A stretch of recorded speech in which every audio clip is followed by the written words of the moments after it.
Ready to explore the cutting edge of digital infrastructure? I'm Carrie Charles, your host of Let's Get Digital. Join me as we dive into the ideas, technologies, and leaders transforming the way we connect. From wireless telecom to fiber networks, data centers, and beyond. Sponsored by Broadstaff in partnership with RCR Wireless News. Now, let's dive in and let's get digital.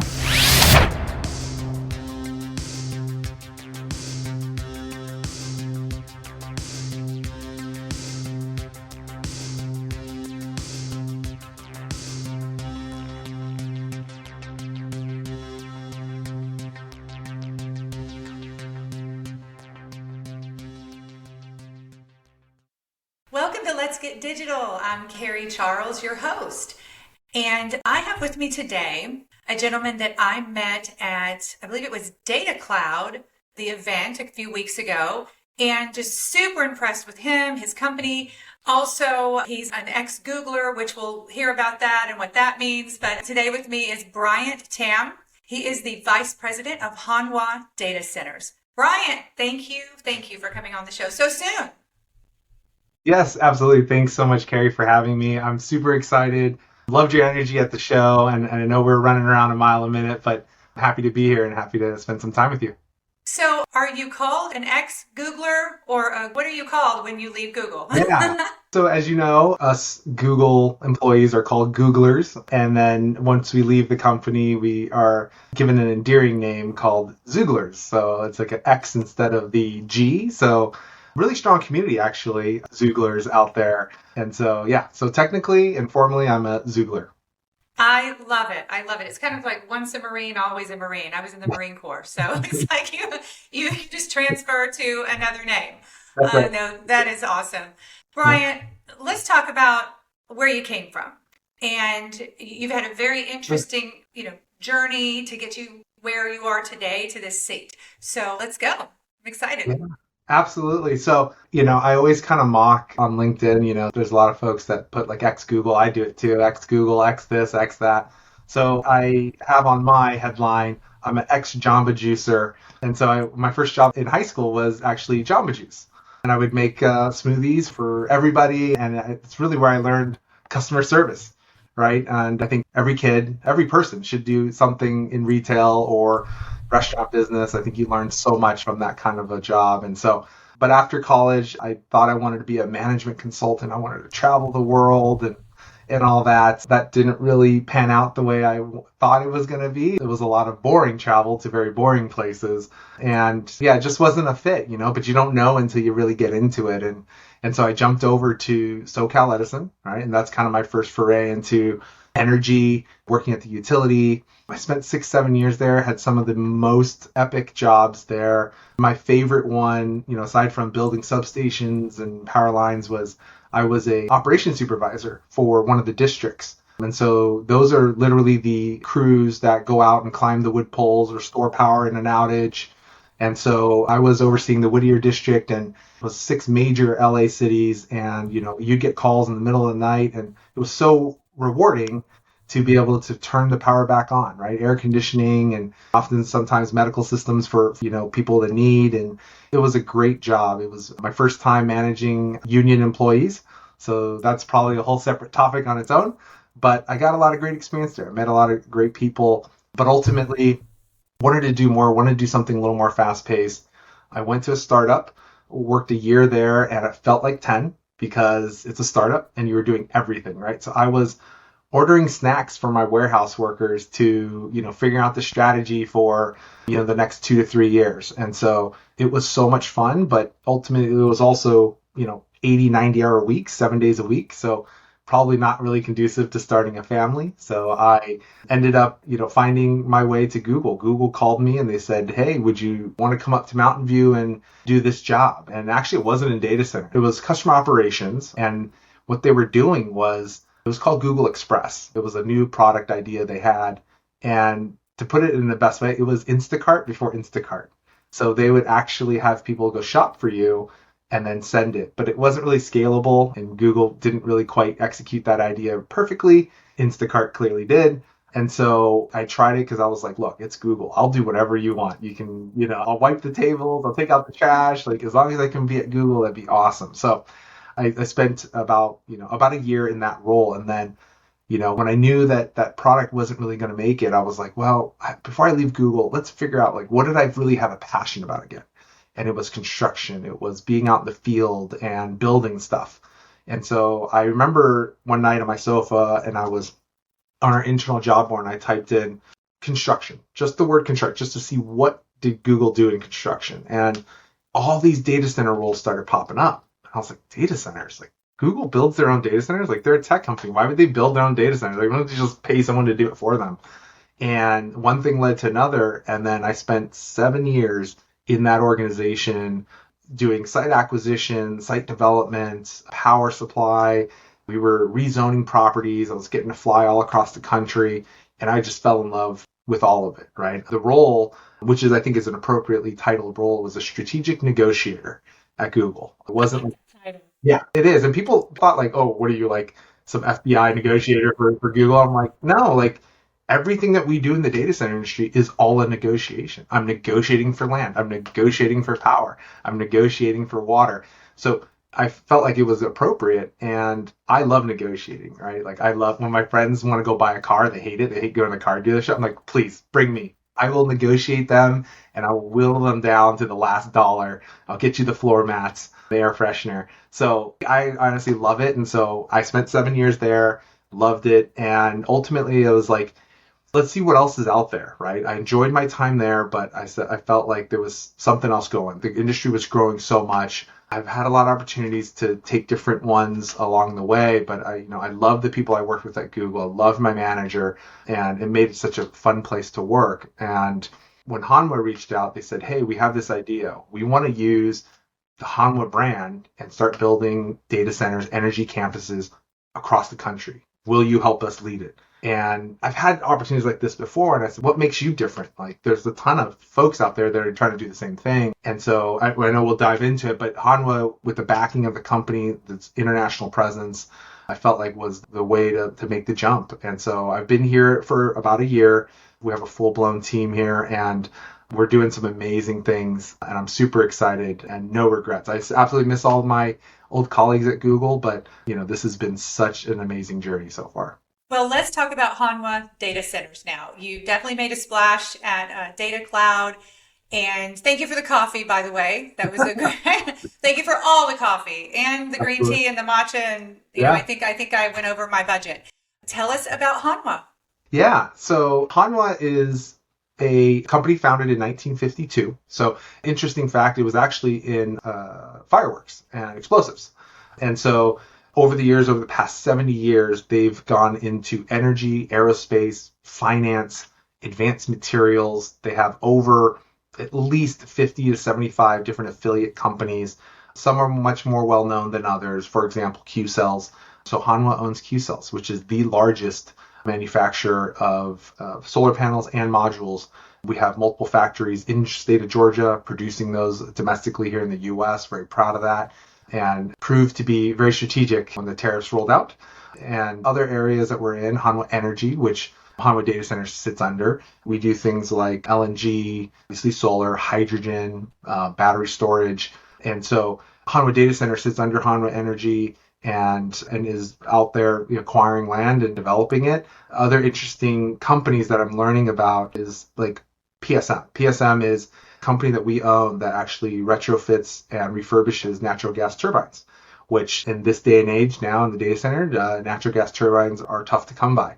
And so we have a lot of that expertise in-house, which we'll talk about, but it's definitely an advantage for us, why I feel so proud to work for Hanwha. And yeah. Okay, so let's talk about what makes you different. A lot of companies say we're different. I always ask guests on the show what makes you different, but really tell me, what does Hanwha do differently that changes the game?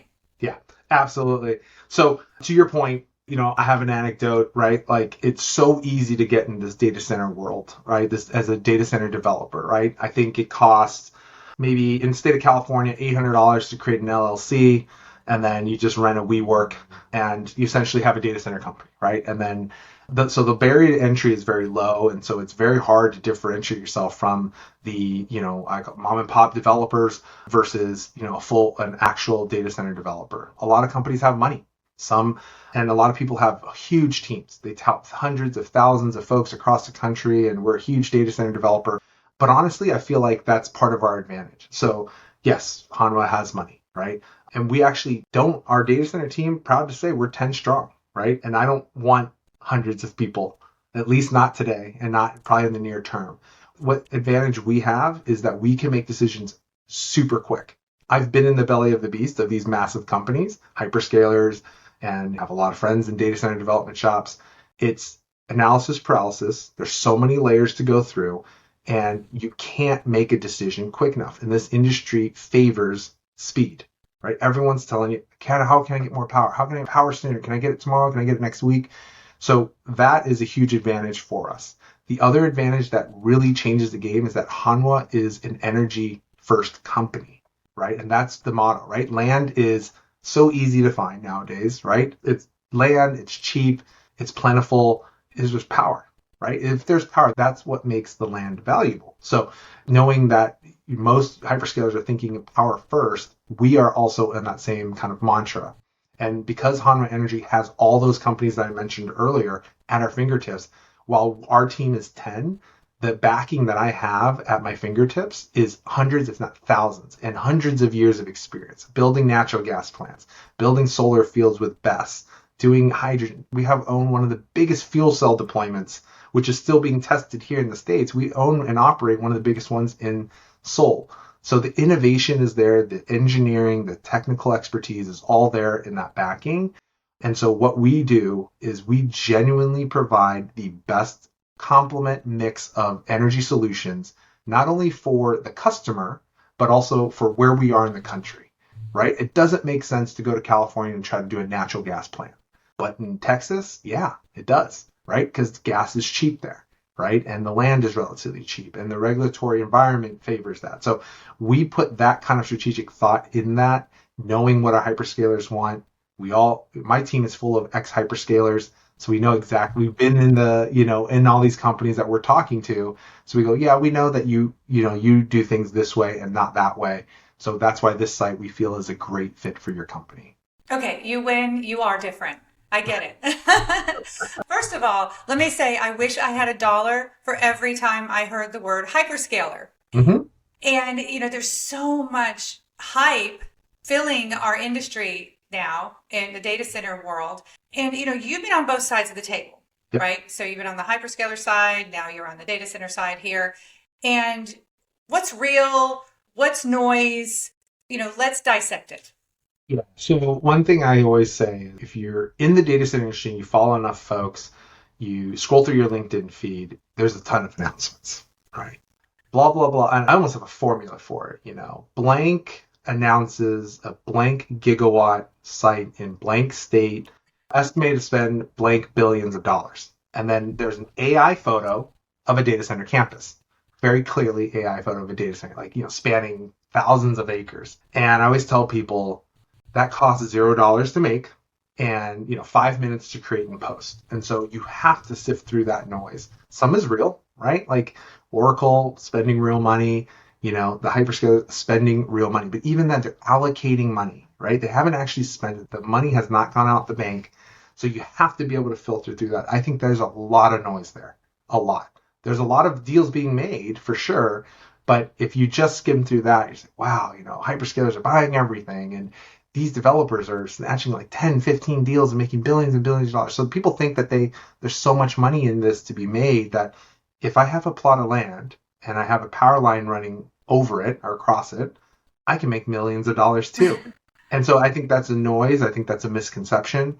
There's obviously so much more that goes into that, right? And so one thing that I think folks have to understand is that these hyperscalers, developers, yes, of course, they have tons of money and they have hundreds, if not thousands of options. I remember being there and I would get texts. I don't know how they would get my personal phone number, my cell phone number, because I used to, at Google, I had a work one and I had a cell phone number and a personal one. They would text me on that. They would hammer my LinkedIn.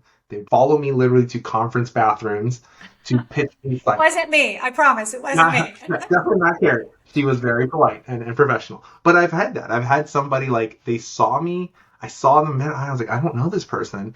Went to the bathroom and they saw the Google badge and I came out and they like, was like, hey, how do you like your cable service? Like it was really like in your face and I can appreciate the hustle for sure.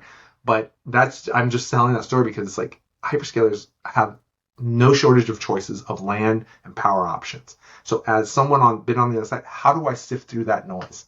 Right? Because I can't follow up on every single phone call, every single lead, and give everybody my time to look at their sites. Some may be great, some are definitely not great. And so people have to understand that your relationships and your reputation matters, and the rest of it is really a lot of noise, right? And so I think that's some things that I would love to clear up on this forum. So one thing that I really enjoyed talking to you about was culture and hiring and people. And I want to go there a little bit because I really love your ideas. And, culture is this buzzword. We hear about it all the time. I mean, just, it's everywhere, right? And it has been for our whole lives. But how do you actually, and again, I want to get real here. How do you actually build teams that perform and stay? I always look at it this way, and I can give you some real examples of how I thought through this and how I actually executed this. I think it was me and another one of my team as the only two for this data center team, and we talked about it. And I said, well, what kind of culture do we want here, right? We want entrepreneurial culture, right? We don't want somebody that's going to be reactive. We want proactiveness. We want somebody that obviously has some hyperscale data center experience, but that aside, what kind of attitude do we want, right? What kind of personality do we want? And that was really important, right? We wanted transparency. We have to have fun, right? That is a huge thing. Like my whole team chat is all GIFs, memes, and emojis half the time, right? But I think that's important, right? And I wanted to make sure that everyone had a sense of empathy. That's really important for me, right? And so when I'm thinking about these cultural kind of aspects that I wanted for my team, then I go and I do my hiring and obviously they've got to meet all of the technical job requirements. But beyond that, it's getting a feel for how do you react? What is the small talk like, right? And that matters, right? We've been well trained at Google, unconscious bias. And so we keep that at the door. But it's how do they interact? Because I'm going to need this person to interact with the vendor. I'm going to need this person to talk with the hyperscaler. So communication skills are really important, right? And so when we think about culture and how I set the example, right, is I do what I say I'm going to do. And I really try to make sure that I let people know that I'm not afraid to start a spreadsheet and work through it. I'm not afraid to do the admin work. I figured out, with my team for the Data Cloud conference, figuring out the marketing of it. Like, oh, do we have napkins for the coffee cart, right? What about pens? And do we have the logo design ready? We got to ship that off. I'll get the tablecloth. And so there was all of this, like I do the admin work with the hiring and the strategy work. Nothing is beneath me. And I expect the same of my team, no matter where you are in the organization. You help where you need to help. You lend a hand. If you've got a little bandwidth and you see a teammate drowning, help them. Right. But at the same time, I set very clear expectations. I manage to them, and I will fight and I will defend my team almost to a fault. And I'm proud to have that brand from Google. A lot of endearing comments when I left that it's just not the same. You did something different over there. And so when I heard that, I was like, that's what I'm bringing to Hanwha. And I hope my team today would say the similar things about that too. But I really do care about everybody on my team. We have to get the work done. But aside from that, things I do is we are a decentralized team. So we're all across the country. I but highly encourage quarterly like offsites. We'll get together somewhere and we just work together, right? Sometimes there's a strict agenda. Other times it's just working together. We'll go do something fun together. We'll go, have team dinner together and we learn about each other's lives. One of my teammates announced that they're expecting. And so, we loved that. We embraced it. I went and bought cupcakes and cookies and we celebrated a team dinner and we're so excited for this person and we're there to support them. It's like, whatever time you need, the other 9 of us will step up and cover for you so you can enjoy time with your newborn, right? And that's important. That's what keeps people. So Brian and oh my gosh, I love this. How do you do this at scale, right? So again, looking at let's say someone who's listening from a much larger company. Sure. What are some ideas and thoughts you could give to them? So I think it's really important when you're thinking about like if you have a large organization, you have a kind of a management team that has their own team, right? And so it's for me, it would be I set the tone at the top. And so sometimes that's hard to do if you're middle management and your leadership doesn't really support all of that. They may not just because of the company culture or their own personal desires. And so oftentimes you have to be creative. There's 1,000 reasons why you can't do it. And I've been in that role, right? And so at Google, yes, maybe there, but even at Edison, where it's a little more conservative, right? You have to work within your confines and be creative. Just because you can't, have quarterly offsites and go do these amazing, crazy things, can you figure out a time where you're all together in a room and do something fun, right? It doesn't have to be expensive. It doesn't have to be super fancy, but I think it's those little things, right? Like, so we would do, one of my colleagues came up with a great idea. Every Monday, there's a Monday morning question and he just poses it out to the team and we learn something about each other. Like one was, what's your, favorite fall thing that you look for now that we're in fall? People are like, oh, sweater weather, pumpkin spice lattes. And others are like, I'm excited for this new show that comes on. And then we go to Bunny Trail and learn about what this person likes about shows. And so that costs nothing, right? And so that's how I'd say if you don't have a full like upper executive that supports those kind of things that I mentioned. But that's why also I loved this opportunity with Hanwha was like, hey, I get to kind of be at the top so I can set that tone. And the way I plan on scaling is my management team firmly knows what I believe in and I support. So when we start building out bigger teams, that I expect them to build that same culture because that's the tone I set at the top. So hiring it's difficult right now in the data center world, in the fiber world, digital infrastructure world. And so what are some specific strategies that you use to find qualified candidates and top talent? So that's interesting, right? So the data center industry right now is so competitive, not only on total compensation, but the other things. I have a couple of anecdotes, right? It's definitely not always about who pays the most, right? It is very much people are very keen on culture. Some things that I do to set ourselves apart is because our company allows for this on our team remote, right? Allowing for remote or even hybrid has allowed me to pull very talented people away from bigger companies that have a much more strict in-office requirement, right? I go back to, I set clear expectations and I manage to them. These are all adults. We're all adults. I don't care if you have to go to Whole Foods to go get milk and eggs at 10 o'clock. I just expect that the things that you need to get done are going to be done. Like, I think that's like, these are small things that you can do. Hopefully your company supports them, but things that you can do to set yourself apart because it's hard. How do I compete with hiring a Google, right? Google's looking for a data center person. I'm looking for them too. How can I differentiate myself so that we are a top consideration for them, right? So it's culture. People will ask people at the company, hey, I'm thinking about applying for Hanwha's data centers role that's open. What do you think about it? Like, what's the culture like? What's working for Bryant like? And hopefully it speaks for themselves and that they're honest and brutally honest. And that sometimes helps. Other things that I do to try to secure this talent is obviously network. Network is really huge and referrals. So I have normal people that I go to and say, hey, I'm looking for an XYZ position, fully remote. Who do you know that's maybe looking for some opportunities, right? And so obviously confidentiality and all that is really important in this industry, but you just kind of never know. And sometimes people aren't ready to move at that time. And so that's what happened 6 months ago, is trying to bring someone on. And like, oh, I'm really happy here. I'm like, cool, we'll keep checking in, right? And so it's kind of part of that whole like, yeah, I'm the VP, but I'll do pen designs for a conference, but I'll also start doing recruiting for some of my key critical roles. I care that much about my culture that I kind of get maybe to my HR team's demise. Like, I get very involved when I'm hiring talent for my team. I want to make sure that they're the best fit for our team. So bringing young people into our industry is critical, right? And Yeah. so many people talk about it. Not a lot of people do it well. I think we're really just trying to figure it out. What would you say is the playbook for mentoring and sponsoring young people so they get into our industry and they stay? Yeah, so I think a lot of companies do this really well. We actually have a couple of years in a row now is college interns, right? That's kind of low hanging fruit. I think a lot of people don't know about data centers.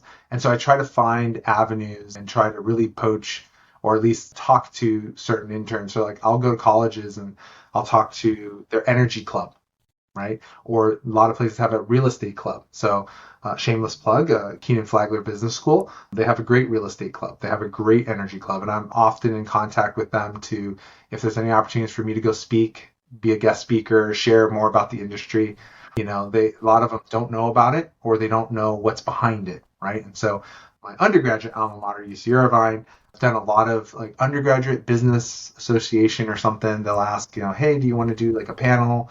So yes, it requires a little bit more effort, but getting the data center name and the roles out there, people don't know what it is. They're thinking data centers, oh, like, does that mean like wiring up racks inside of a building? Like, no, there's like, you can get into real estate, there's economic development, there's regulatory community engagement. There's so many different things that you can do here. You're an engineer, yeah, civil, mechanical, electrical, great. If you like real estate, right? This is a huge real estate area. If you're energy supply. So I think that's one way you can do it. Others are mentorship programs, right? So I'm an executive mentor for Asian American Professional Association, AAPA. It's a local, smaller mentoring group here that I take on 2 or 3 mentees throughout the year, help them with their own career, right? And a lot of them ask, like, what is data centers and how do you get involved? And so trying to get that word out to the younger generation is an effort, but I think it's kind of one of those things where I feel like I'm doing a part of it. And if everyone did that little piece and tried to mentor and try to do one speaking engagement at your alma mater on data centers, the word would spread pretty quickly. And from what I experienced from our interns, the ones that have done and got exposure to data centers, they're like, wow, I didn't know this even existed. This is actually pretty cool. Right. And so that's, for a college kid, that's a pretty good, I would say, glowing review, right? And you're probably not going to get much more than that from an 18, 19-year-old. The biggest thing that we can do is everyone does a little bit, right? So I feel like I'm doing a small part in attending panels, going to colleges, career fairs, things like that, mentoring. I think if everyone kind of picked up 1 or 2 things locally, you don't have to travel the world, locally get involved with your hiring efforts, I think all of that, we can make a really big impact and get more younger students and younger professionals into the industry. Love it. What is your bold vision for Hanwha? This is a good one. And I have a lot of hopes and dreams, right? And that's what I love being an entrepreneur. And, and this also afforded me that opportunity, right? To be an entrepreneur and grow something from scratch in the kind of the safety of a much larger company. And so my vision for Hanwha Data Centers is that, we fully branch out and become a full-blown affiliate of Hanwha, and that I can grow a team that replicates our model that we're doing on, we have a handful of very advanced sites that we're working on, and I'm hoping that we can scale it. And I want to do it in a methodical way, very much the tortoise and the hare. I'm doing slow and steady. There is no rush here. I don't get back to the hype. We don't kind of get blogged in all the announcements and things like that. Stay focused on our mission and our vision and start building from there and build our reputation and credibility in the industry. One fun anecdote that I'll credit my dad, he gave me, is like, when you get into corporate America, think about it as a life of collecting poker chips. And I was like, what do you mean by that? Like, am I gambling? I'm like, no. Like, when you're young in your career and you're starting out, right, your job is to collect as many poker chips as you can. Dad, how do I collect these poker chips? And he goes, when anyone, whether it's a peer, whether it's a manager, certainly an executive, asks you to do anything, you raise your hand first.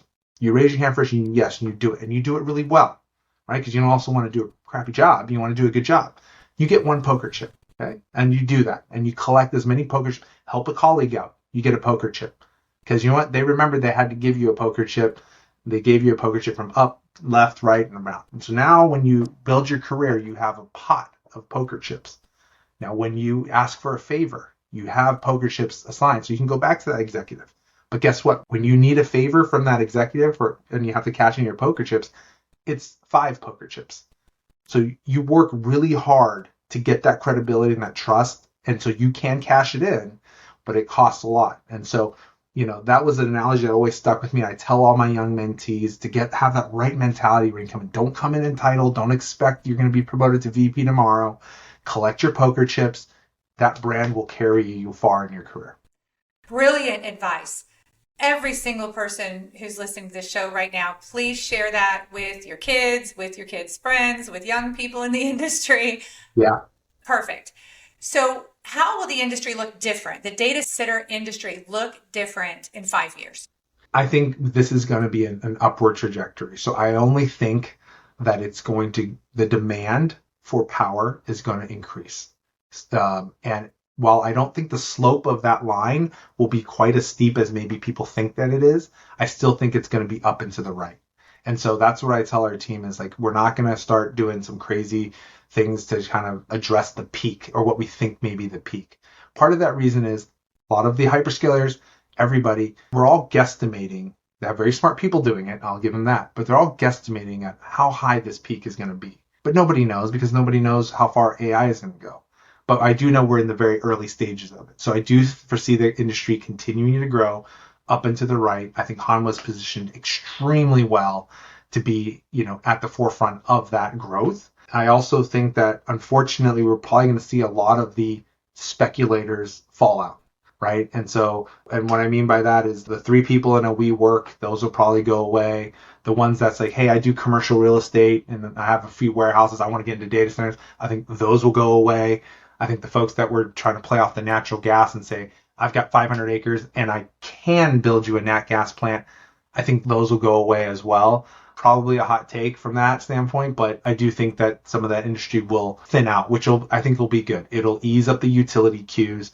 It'll kind of separate the real developers from those that are just trying to make a quick buck. So I think it's a good thing for the industry that happens. Bryant, how can we learn more about Hanwha data centers and also your careers page? Because after listening to this and your team and your leadership style, and I want to come work for you. I certainly can't afford you, Carrie. That's for sure. And we need you out there. We need you out there bringing us amazing talent, running this amazing podcast. But jokes aside, hanwhadatacenters.com, and it'll link to our careers page. We actually do have several roles that are going to be coming up here over the next 2 quarters. And then also, we're obviously on LinkedIn. I'm on LinkedIn. I've kind of infamously been known for my weekly highs and lows summary. So, definitely connect, follow along. And, I'm brutally honest on those. And let's see where this industry can go. Bryant, this has been a blast. Thank you so much. I am really excited we connected, and we are going to be great friends forever. Absolutely. Thanks for the opportunity. Take care. Thanks for tuning in to Let's Get Digital. This podcast is powered by Broadstaff, a national staffing firm specializing in digital infrastructure talent. Don't forget to subscribe, leave a review, and join me next time as we explore more stories at the intersection of technology, talent, and transformation. Until then, let's get digital.